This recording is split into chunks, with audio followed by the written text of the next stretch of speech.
Welcome to the Windows and Computer channel, and well, it is interesting to note that last night Google suffered a Gmail outage.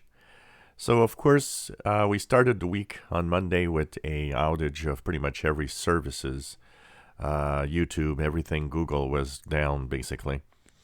And that, of course, we answered yesterday. They talked about how a bug or a problem in one of the systems created a lack of storage space, and that kind of made everything crash.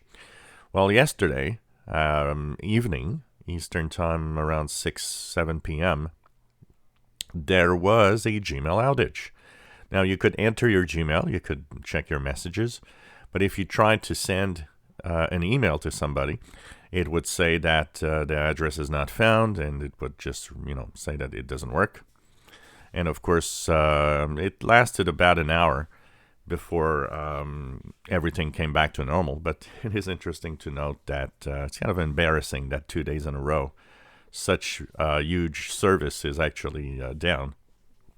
So two big outages in 24 hours. One was all the services, now was Gmail yesterday. So if you have sent an email yesterday at some point and wondered why it said that the address or the email didn't exist, or it came back or had some error message, well, there was a problem at Gmail. So, of course, one of the messages today that they want to make sure that people understand, they say that, they are very reliable and that the reliability of their services is a top priority and blah, blah, blah.